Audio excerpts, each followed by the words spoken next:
Bon matin tout le monde, bienvenue dans On Jase de chasse de pêche de plein air avec moi. J'ai pas dit même, Steph Monette. C'est vraiment drôle parce que là, je le sais pas, moi là, cassez-vous pas la tête avec moi, hein. Moi, c'est tout le temps simple. Puis si vous me rencontrez, t'as pas besoin de... Non, non, si, casse-toi pas la tête, là. Je vais à la même place que toi le matin, puis quand je me lève, j'ai la bouche, faut me laver les dents, moi, avec, le matin, là, casse-toi pas la tête. Fait que ça me fait vraiment plaisir si vous venez me parler. C'est vraiment nice, pas de problème avec ça, mais hier, j'ai rencontré quelqu'un au dépanneur, puis yo... Ben non, arrête ça, tabarnak. Arrête-moi ça. Fait que je trouve ça vraiment là, puis je le vois là, tu sais que l'émission commence à porter vraiment pas mal parce qu'il n'y a plus grand place que je me promène dans mon coin sans que hey, salut Steph, salut Steph, salut Steph. Fait que tu sais, c'est vraiment cool. Vraiment, vraiment cool. Puis ça, ben ce que ça fait. Tu sais, hier, je vous ai parlé on a atteint dans le groupe coach de chasse 15 000 fans, là, ben c'est ils appellent ça fans ou abonnés, je sais pas comment ils appellent ça. Là. Mais en tout cas, on est rendu 15 000 dans le groupe. C'est vraiment cool. Puis là, tu sais, vous le savez, je fais un petit concours. Si vous allez voir, ceux qui sont membres du groupe, ils le savent. Là, puis si vous ne l'êtes pas, allez vous abonner. Mais j'ai fait un concours. Un paquet d'affaires que je vais vous mettre dedans. Là, du stock de promo, du stock de la ferme monette. Un paquet d'affaires. Mais par exemple, le concours, c'est qu'il faut juste vous laisser un commentaire sur un sujet que vous aimeriez que je parle dans On Jase. Ou sur Coach de chasse que vous voudriez. Parce que, Coach, le but de l'affaire, c'est que je peux vous mettre des vidéos un peu plus hard, on va vous dire ça de même, de plein d'affaires, de plein de sujets. Puis tu sais, je reviens avec la vidéo dernièrement que j'ai mis du chevreuil qui a dû ça à la grandeur de la glace parce qu'il s'est fait pogner par les coyotes. Ben, ça nous permet ça. OK, un groupe, ça nous permet de faire des affaires. Fait que là, ben, un matin, j'arrive, puis là, je vais aller voir ce qu'on est rendu. Je sais pas, on va faire le concours probablement demain ou lundi matin. Là. Je vais checker ça, puis on va laisser rentrer une couple de commentaires. Tu sais, ouais, c'est un cran. 821 commentaires quand j'ai checké un matin. Là, j'ai commencé à les lire. Des sujets, vous m'en avez donné. Puis pour vous donner une idée, là, OK, dans On Jase, c'est à peu près, je roule entre 4 à 6 sujets différents par jour. OK, tout dépendant là, de l'actualité et de la patente. Fait que si je prends vos 21 commentaires, divisé par, mettons, 5 sujets, ben, on a en banque 164 On Jase en ligne de fait. Fait que je vous remercie beaucoup. Ça me fait repartir mon affaire, puis si je manque d'inspiration, il n'y a pas de problème avec la gang de coach. Il en manque pas de sujets. Fait que c'est vraiment, vraiment net. Dans une minute, là, j'ai échappé mon crayon. Bougez pas. Bon, je l'ai ramassé. Fait que c'est fait. Fait que vraiment, c'est vraiment cool. Là, vraiment, wow, je suis sur le cul avec toute cette aventure-là. Vraiment. En parlant d'être sur le cul, merci vraiment pour le Hot Door Media Summit, le concours là, qui s'est fait là, pour les meilleures créations là, sur le web là, que ce concours-là a amené, que vous avez mis ma candidature. C'est pas moi qui l'ai mis, c'est vous autres qui l'avez mis. Puis, on est rentré premier. Merci beaucoup. Vraiment, merci. 4696 votes pour moi. Le chum Martin Beauchamp est allé chercher 2931 votes. 62% plus de votes pour On Jase que n'importe qui d'autre qui était en nomination. Il y avait 26 nominés dans ce concours-là. C'est à travers l'Amérique. Et c'était sur les nouvelles affaires qui sont arrivées. C'est sûr que si je me serais pogné contre Jim Shockey ou contre Michael Wendell, peut-être que je n'aurais pas rentré de même.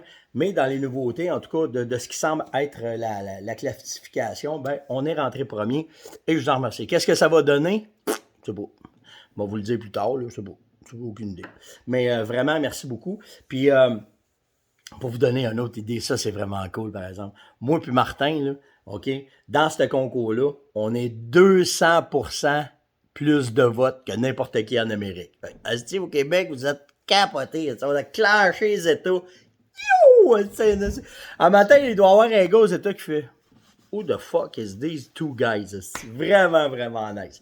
Fait que j'ai hâte de voir s'ils vont m'appeler. J'ai hâte. En tout cas, on va vous tenir au courant. Là. Je ne sais pas où ça va mener, cette patente-là, mais vraiment, vraiment cool. Fait que les deux petits Québécois qui font des petites émissions web, ben, on te les a clashés, les Américains, seraient 5 crèmes de temps. Vraiment. Ils doivent se dire que c'est ça, in the French country, ça parle français. Voyons donc. Fait que vraiment nice. Vraiment, vraiment. Vous êtes capotés. J'ai une bonne question du jour aujourd'hui. Ça m'a fait vraiment nice. C'est quelqu'un qui m'a donné, qui m'a amené à réfléchir à ça. Je pense que ça va être cool. Je pense que vous allez aimer ça. De quoi qu'on parle d'autre? J'ai Alexandre. C'est pas juste Alex, là, c'est Alexandre Viau qui m'a posé cette question-là. Puis pas juste Alex, là. Ça arrive souvent. Comment éviscérer un gibier? OK? Il y a plusieurs vidéos qui ont été faites là-dessus par plein de personnes. Si vous faites YouTube, éviscération, vous allez en trouver une couple. Puis, j'en ai fait moi aussi. Puis, ce que je trouve intéressant, c'est que prenez pas juste une méthode. Allez voir toutes les méthodes. Pourquoi? Parce qu'il y en a que c'est simple. Il y en a que c'est compliqué. Il y en a c'est vite. Puis il y en a qui sont crémés du bout de la tête jusqu'au bout des orteils. Puis il y en a qui ont juste du sang au bout des mains. Fait que je vous conseille bien plus que juste de vous fier à ce que moi je vous dis. Allez voir ce qu'il y a sur YouTube. Puis vous allez avoir une panoplie de vidéos qui vont être faites. J'en ai un, j'essaye de faire remettre, de renumériser parce que j'en ai un, moi, que j'ai fait là, plusieurs années en DVD. Puis j'essaie de le faire numériser pour pouvoir le mettre sur YouTube parce qu'on l'avait fait par animation. C'était dans le temps, là, vous voyez du sang, tout le monde capotait. Là. Fait que, mais le meilleur conseil que je peux vous donner vraiment, tu fais juste aller sur YouTube, Marc, éviscération d'orignal, éviscération de chevreuil, puis ça déboule. La Fédé en a fait, plein de guides en ont fait. Fait que allez voir ça, ça va vous donner... J'ai tout été voir. Parce que tu penses des fois que tu as une bonne technique, mais la technique de l'autre amène des affaires différentes, une étude différente, une façon différente de voir ça. Fait que c'est la meilleure affaire, c'est le meilleur conseil que je peux te donner, Alex. Va voir sur YouTube, puis va voir partout. Puis après, si tu as des questions, là, viens me parler, ça va me faire plaisir de dire, ben oui, le rectum, tu peux le faire comme ça. Pourquoi je le rouvre pas jusqu'en haut? Pourquoi il y en a un qui le rouvre jusqu'en haut? Pourquoi il y en a qui rouvrent la base de l'orignal? Pourquoi il y en a qui ne la rouvrent pas? Il y a 1000 façons, OK? Mais ça va plus, ça va être plus profitable que tu ailles voir plusieurs techniques. Puis si tu as des questions, là, devenez, puis là, on pourra analyser ça. Puis ça servira peut-être à la gang, à la communauté On Jase qu'on a tout ensemble. Frédéric m'a demandé, suite au live qu'on a fait sur la chasse à l'ours, la situation qui m'a amené, c'est qu'il m'a dit « Steph, j'ai un spot, j'ai déjà récolté un ours dessus, mais je pense que j'ai trouvé une place meilleure. Qu'est-ce que t'en penses? » Puis là, il me la montre. Moi, j'ai dit « Écoute, moi, je suis jeté à toi. Quelle distance qu'ils sont un de l'autre? » Il dit à peu près 1200, 1500 pieds un de l'autre. OK. Si on part de la base, comme on parle de tout, puis qu'on a parlé dans le live que tu as les micro-zappos qui sont là, ben pourquoi ne pas aller en faire un autre titre là, sur ton territoire? Puis là, tu mets 2 caméras de surveillance. Puis là, tu vas voir combien d'ours que tu as. Ouais, mais c'est même ours, il y a un truc à ça. Ce que tu fais, c'est que même si, parce que 1200 pieds, 1500 pieds, ça commence à être une bonne distance pour que, comme pour l'orignal, comme pour le chevreuil, que les ours aiment peut-être mieux une place que l'autre. Tu vas être plus à l'aise, plus en sécurité, peu importe la raison. Fait que moi, ce que je ferais à ta place, c'est que à une des deux bêtes, tu vas mettre ta bouffe, ton drum, peu importe ce que tu mets dedans, mais tu vas prendre, mettons là, tu prends des gâteaux, OK, comme Éric fait, là, comme Éric Labranche fait chez JMS, OK? Tu achètes tes chaudières, tu as tes gâteaux dedans, tout est là. Quand tu vas mettre, tu sais, mettons, tu achètes 3 chaudières, fait que tu en verses une. Entre chaque rang de chaudière, va t'acheter une poche d'avoine à Coop, puis mets de l'avoine dedans. Quelle quantité? Mets-la toute, si tu veux. L'ours, il va en manger, c'est pas un trouble, OK? Mais mets de l'avoine juste à une place. Pourquoi je te dis ça? C'est que quand l'ours va manger ton gâteau, l'avoine, ça se digère pas. Fait que qu'est-ce qu'il va faire? Il va aller à domper. Il veut pas, là, il va faire petit caca, là, OK? Mais ce que ça va faire, c'est que s'il fait tes 2 places, tu vas avoir de l'avoine à la place numéro 1 que tu en as mis, mais si tu as de l'avoine à la place numéro 2, ça veut dire que c'est le même ours qui voyage. Alors là, tu pourras décider laquelle qui a le plus d'activité pour en fermer une ou l'autre. Mais si, par exemple, tu as des tas qui n'ont pas d'avoine dedans, c'est des ours différents. Dominance de territoire, façon de se protéger, peu importe. Mais là, tu vas avoir 2 places qui vont te donner des ours différents, puis ça va te faire plus de chances de récolter peut-être un trophée. Fait que là, dans ton analyse, je te conseille, quand tu fais ça, puis si tu en fais 3, bien là, ce que tu fais, c'est que si tu as 1, 2, 3 appâts, peu importe la distance, bien moi, normalement, c'est au numéro 2 que je vais mettre l'avoine. Parce que le 2 est souvent plus proche que le 3, puis plus proche que du 1, que le 3 est proche du 1. Fait que tu mets de l'avoine au centre pour que si tu as des kékets dans les 2 autres places, ben au moins, tu vas savoir quel ours qui voyage là, puis comment est-ce que c'est. Puis des fois, tu vas avoir, tu peux vérifier, t'arrêtes, mettons, d'en mettre à 2, t'en mets à 1. Si à 3, tu n'as pas d'avoine, ben entre les deux, tu enlèves la 2, puis là, tu vas avoir 2 groupes différents d'ours qui vont être sur ton territoire, puis ça va te donner la distance entre eux autres qui respectent d'un territoire à l'autre, parce que c'est pas pareil d'une place à l'autre. Des fois, là, moi, je chassais, là, tu vas avoir 10 km entre une bête et l'autre, c'était les mêmes ours. Puis des fois, on avait 3 km entre, puis c'était pas les mêmes ours. Fait que ce truc-là de l'avoine va te permettre de faire tes inventaires d'ours, puis de savoir comment est-ce que c'est. Puis là, tu vas pouvoir fesser comme il faut pour ta chasse, pour pouvoir récolter ce que tu veux récolter. Naturellement, on va commencer à parler de gestion d'ours parce qu'on commence à être sensibilisé sur le fait que les ours, ils sont fragiles. Puis, on va essayer de, tu sais, à la base, n'importe quel chasseur d'ours qui se respecte va essayer de ne pas de récolter de femelles avec des cubs, avec des petits bébés, OK? On va laisser ça tranquille parce qu'elle va te donner des petits aux 2-3 ans normalement. Fait que, puis les bébés sont très, dans les premiers 2-3 ans, ils sont très, fragiles à la prédation des mâles. Fait que, tu sais, là, bon, on va commencer à mettre un éthique de la chasse à l'ours. Faire attention, tu sais, essayer de protéger vos troupeaux d'ours parce que ils s'en vont en déclinant. Beaucoup de spots ont commencé à décliner. La raison est simple, c'est que la pression de chasse, depuis je vous dirais, ça fait au moins 12, 13, 14, 15 ans, là, qu'on parle beaucoup de chasse à l'ours, ben là, on le voit, les permis ont multiplié par 10, là. OK? Fait que, oui, c'est une belle chasse. Oui, c'est vraiment cool. Oui, c'est vraiment nice. Mais, il va falloir commencer à penser à faire une gestion saine de l'ours. Et quoi donc de mieux, de plus, de qui, de tard, que de demander à nos fonctionnaires de nous aider là-dedans. Ah, mon Dieu Seigneur, on va avoir de l'aide. Fait que c'est ça. C'est ça pour l'ours, OK? Moi, c'est comme ça que je travaille.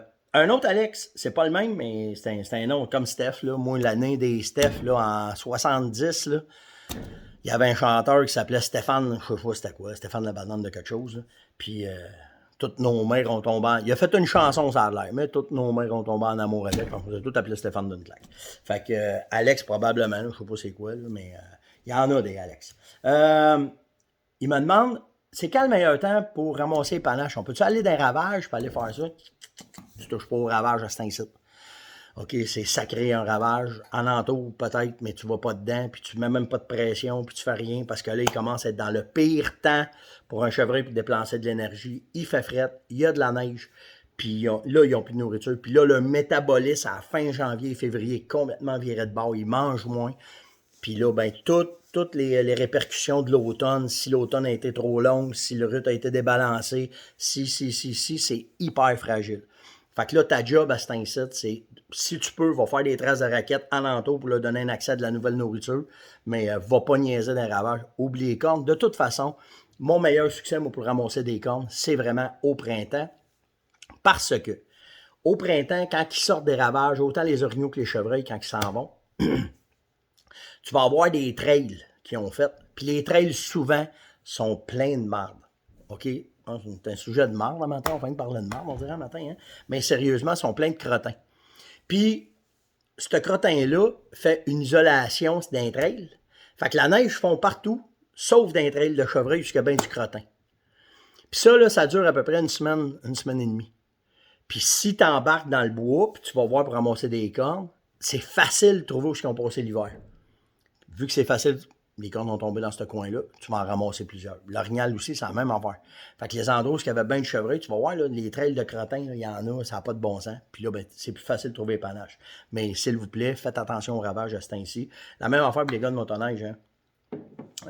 On a fait de la motoneige hier, là, puis on a vu des traces d'orignal dans les trails. Fait que quand on voit des trails, quand on voit des traces, nous autres, là, c'est automatique. On réduit la vitesse au max. On va tranquillement, on regarde, pas leur faire peur. Puis après ça, on continue, puis on fly. Fait que soyez bien vigilants. C'est fragile, ce temps-ci. Vraiment fragile, les ravages. Fait que faites attention à ça. Ah, on peut commencer à parler de gun. Combien de temps j'ai fait? Ouais, on va parler de gun, puis je vais voir après ça, je vais avoir le temps de tout passer. Des histoires de fusils que je vous parle depuis une couple de jours, de carabines, puis toute la kit. Je vais vous montrer cette carabine-là qui a été ma première carabine moderne, après ma 303, puis ma 270. Là, le stainless est arrivé en mode. Fait que naturellement, si t'aimes ça un peu, ben, je m'étais acheté ça. C'est une Remington Model 7. Pourquoi j'avais acheté un Model 7? Parce que c'était une petite carabine. Un tout petit, cette carabine-là. Pour faire du chevreuil, c'était écœurant. Pourquoi je vous dis c'était? Parce que Remington, quand ils ont fait cette carabine-là, ils ont sorti, vous allez voir, là, ça arrive, là, vous le voyez, on n'invente rien. Là. Cette carabine-là, là, j'ai acheté ça il y a au moins 20 ans. OK? Puis, Remington avait sorti une 7 mm Remington Short Ultra Magnum. C'est là, que les nouvelles carabines, là, les WSM, ça arrivait. Là. La 300 WSM n'était même pas là encore. Fait que là, ils sont arrivés avec ça. Fait que, belle petite carabine, beaucoup de pouvoir, vraiment nice. 20 ans après, essayez de trouver des munitions pour cette carabine-là. Il n'y en a plus. J'ai trouvé 3 boîtes l'année passée que j'ai fait venir, je pense que c'était du Nouveau-Brunswick. Puis quand j'en trouve, je les achète tout de suite parce que t'es même plus capable d'avoir de casing si tu veux faire du reloading. Elle est morte. Elle est bonne juste pour mettre dans le jardin et faire pousser les tomates à cette heure. Parce que je suis plus capable d'avoir de munitions. Fait que c'est pour ça que quand on vous parle de carabine, puis qu'on vous dit, ma première carabine, qu'est-ce que tu me suggères? Allez-vous-en dans des calibres populaires. Je suis l'exemple vivant, là. Nastique de belle carabine. Elle est bonne à rien. Elle est plus bonne à rien. Là. Parce que ils ont décidé qu'ils n'en faisaient plus. Puis on le levait aller, là. Les munitions parties de même.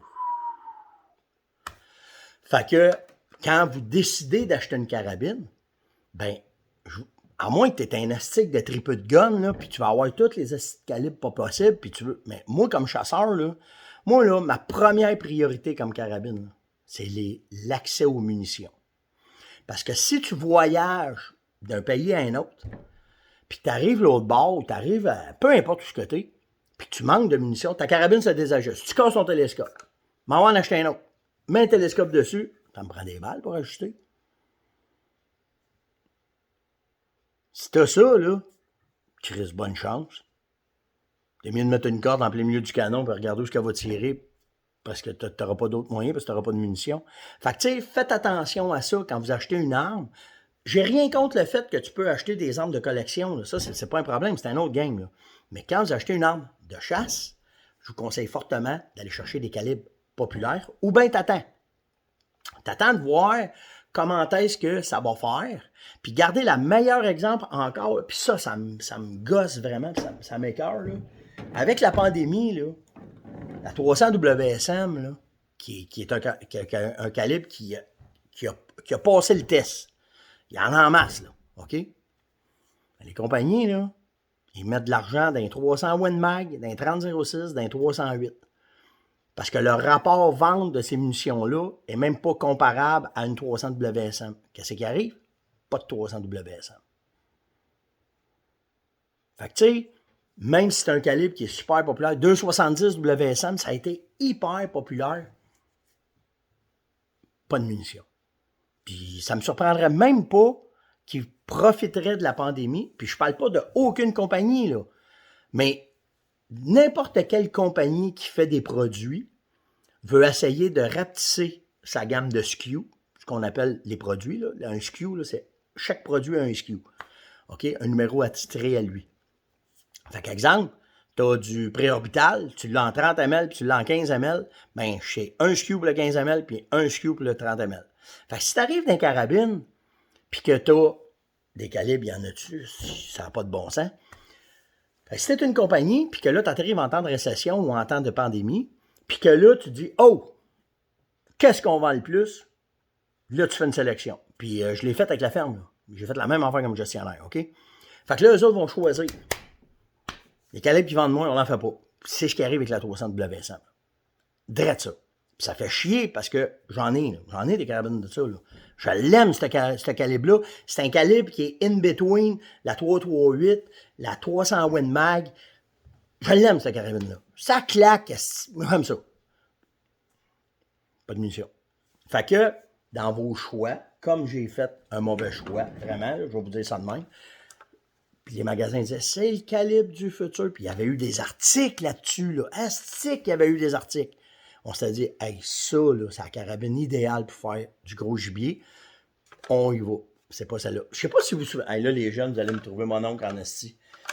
Je sais pas si vous vous souvenez l'avènement des caméras. Quand les. Voyons, quand les vidéos sont arrivées, il y a bien des jeunes qui ne savent même pas de quoi je parle. Là. Mais quand les vidéos sont arrivées, là, les gars de mon âge, là, souvenez-vous de ça, là, les VHS puis les bêtas. Est-ce qu'ils vont dire c'est quoi? Ça, c'était des cassettes, là. Quand on arrivait, on avait un film, on allait d'une place, qu'on louait des films. On arrivait à la maison, on avait une petite grosse boîte, là. Puis on mettait ça dedans. Là. Ah, si on écoutait un film à la maison, on n'avait plus besoin d'aller au cinéma. C'était le même avant, là. Il n'y avait pas de Netflix, puis pas tant là. Ben, il est arrivé à la même affaire. Le VHS, bêta était bien mieux. Bien mieux. Mais, plus commode VHS, bêta est mort, VHS est arrivé. Pas ça, il y a les CD puis la patate. Fait que, tu sais, dans chaque business, on a des histoires, on a des exemples comme ça. Fait que faites attention quand vous achetez un gun. Allez vous chercher, en tout cas, à moins que vous vouliez en essayer, mais allez vous chercher des calibres populaires, comme ça va être winner. Fait que ça, c'est fait pour les gars. Une hostique de bonnes questions. Combien de temps je suis rendu? Ah, si j'aurais pas le temps de passer mes sujets. Je vais les transporter l'autre bord. Monique, elle m'a demandé, tu connais-tu une arme légale de protection que je peux avoir au chalet, quand je vais prendre une marche l'été, ramasser des petits fruits? Bon. Je te parlerai pas d'armes de protection, je vais te parler d'armes pratiques à transporter pour quand tu fais une activité. Exemple, le trappage. Parce que quand je trappe, j'ai ça. Quand je chasse à l'arc, j'ai ça. OK? J'ai une arme pour me donner une sécurité. La première, c'est celle-là. Hey, je me suis fait une Sherpa. Il me semble que c'est ça, hein? Si je suis pas bon dans les noms. Ouais, c'est ça, c'est une petite Sherpa, ça. Firearm, Dayton, Sherpa, c'est ça. Fait que ça, regardez, un cassé en deux, 22 mag. J'aurais dû la prendre en 22 long rifle. OK? Mais c'est une petite 22 mag. Fait que ça vient d'un étui. Mets ça dans ton sac à dos quand tu trappes. Mets ça dans ton skidoo quand tu trappes. T'arrives, t'as de quoi? Clouc. T'as ta petite carabine. Mets ta balle dedans, 5 un coup. OK? Fait que tu viens mettre une balle là. Ferme ça de main. Rouvre ça. Pouf! Ça fait le job. Petite mire bien simple, là. Ça tire pas pire, là. C'est un pipe site, là. OK? Assez précis. Faire un tir proche. Donc, tu t'en vas en camping, en canot camping l'été, à l'autre bout du monde. Serré d'un étui avec un gun lock. T'as pas de problème. Tu as le droit de la transporter. OK? Un autre. Celle-là, je l'aime beaucoup. Tout petite 22. OK? Vraiment petite. Ça, c'est une Henry. C'est ça. Ça, c'est une Henry. Belle petite 22. Mécanisme très simple. Bolt action. Quand tu veux tirer, tu tires en arrière. Clouc. Excellent. Ça, c'est ma carabine préférée de trappe. Vraiment, là, elle, là, c'est super léger, super malléable, super précise. J'ai fait du lièvre avec ça. C'est petit, là, je vous le dis, là, ça a l'air d'une carabine pour enfants. Là. Vraiment. Là. OK? Fait que ça avec, beau petit calibre, une 22 long rifle, des balles de 22, tu peux en avoir comme tu veux. Fait que ça, vraiment, vraiment de quoi nice. Quand tu t'en vas en expédition, tu fais du trappage, n'importe quoi. Ça, c'est hot. Quand j'étais à la chasse à l'ours, pas à 22. J'ai mon... Attendez, moi, je ne veux pas brûler le punch, là. Je ne t'ai pas brûlé le punch. Comme ça. J'ai mon 12, comme ça. L'arme la plus létale que je connais qui existe, c'est ça. Un calibre 12 avec du buckshot. Regarde, vous le voyez dedans. Regardez les plombs. Ça, c'est hyper efficace pour récolter n'importe quoi. Puis quand tu es à l'ours à l'arc, c'est elle qui me suit. Ce que j'aime de celui-là, toujours une arme légale, c'est pas une arme prohibée, c'est que tu pèses ici, elle crosse sur fort. Puis là, ben, quand tu le transportes, c'est petit. Tu veux tirer de même, attelle-toi, parce que ça cogne en tabarouette. OK? Ça va te revenir dans le front. Mais, simplement, c'est juste une crosse que tu vas peser ici, que tu lèves. OK? Comme ça. Puis là, ben, c'est prêt. Puis tu peux chasser avec ça. Ou du moins, si tu fais un tir avec ton arc et que tu vas voir ton ours, ben, t'as de quoi, puis les balles sont après à la crosse. Fait que c'est de quoi de vraiment, vraiment. Regardez, vous les voyez les plombs. Là. Comme ça. Vraiment nice. Ensuite, parce que tu as des situations où est-ce que tu ne peux pas amener d'armes. OK, tu n'as pas le droit. Alors, c'est ce qu'on appelle un bear bang. Comme ça. Fait que là, ben, tu prends ça de main. OK, tu vas venir visser ça ici au bout. Je ne le ferai pas le matin, je fais ça dans la maison, je dans votre tour ordinaire. Puis, si tu as, exemple, tu es dans une tente, au terrain de camping, peu importe, puis qu'il y a de quoi qui arrive, tu vas juste tirer en arrière, tu le lâches, pouf, ça part, pouf, ça tire fort. Fait que ça, c'est efficace. En plus, t'en as que c'est des choses de sécurité. Fait que si t'es en bateau, t'es dans le bois, tu te perds, que t'as ça dans ton kit, tu visses ça au bout, tu vois un avion passer, tu lâches ça, ça fait une flèche voyons, un flare là, que tu lances dans les airs, puis ils vont pouvoir vous retrouver. Fait que c'est ce que je travaille, c'est ce que j'ai comme arme, soit de transport petit quand je trappe, ou si je vais à l'ours, ou si je vais en camping, ben j'ai ça aussi. C'était l'On-Jazz de ce matin. J'espère que vous avez apprécié vraiment. La question du jour. J'ai Patrick Lorrain qui m'a écrit pour me faire une invitation, qui m'a dit « Steph, si tu viens à Sainte-Agathe, viens faire un tour chez Giroux Chrysler à Sainte-Agathe. T'étais déjà venu pour faire une soumission pour un pick-up, pas pour un pick-up, je suis allé pour un Cherokee, et ça va me faire plaisir de te servir, ça va me faire plaisir. J'écoute ton jazz à tous les matins. Je fais partie de la communauté. » Puis c'est à ça que j'ai pensé. J'ai dit « Astique de bonne idée. » Dans le commentaire, venez me dire votre métier. Venez plugger votre compagnie, venez dire ce que c'est. Je m'en fous, c'est pas grave. Je veux ça, je suis curieux. T'es un médecin, t'es un avocat, t'es un menuisier, t'es un charpentier, t'es un chauffeur de truck. Viens me le dire, je suis chauffeur de truck pour Bernier Transport à Québec, je suis chauffeur de truck pour peu importe. Venez me le dire. Je suis médecin. That's it. Juste ça. Si vous voulez pas le dire, c'est correct, là, je respecte ça, il n'y a pas de trouble. Là. Mais je suis juste curieux que les gens sachent c'est quoi la communauté On Jase. Qu'est-ce qu'on fait? Je suis retraité, je suis en arrêt de travail, peu importe. J'ai une petite business à vous autres. Ah, j'ai une petite business personnelle, je fais ça. J'ai une petite job-in, je fais ça. N'importe quoi. Venez mettre les commentaires dans On Jase, ça va me faire plaisir de vous lire, parce que les 821 commentaires, je suis prêt pour passer à travers. Tout après les livres, je prends des notes, puis je sors les sujets que vous voulez. C'est de ça que ça a sorti à matin, de On Jase de matin. Passez un excellent samedi, faites attention à vous autres. N'oubliez pas, allez jouer de dehors. On s'en va dehors. Là. Même moins 32 le matin, c'est pas chaud. Laissez le soleil se lever un peu, pognez les motoneiges, on va aller faire le tour, on va aller voir. Hier, j'ai trouvé des places qui avaient du coyote, j'ai trouvé des places qui avaient du pécan. Probablement commencer à aller mettre des pièges, on va voir. On va juste attendre, il n'y a pas encore assez de neige, on va le chevrer partout. Fait que, en tout cas, on verra. Faites attention à vous autres, puis on se voit demain. Ciao!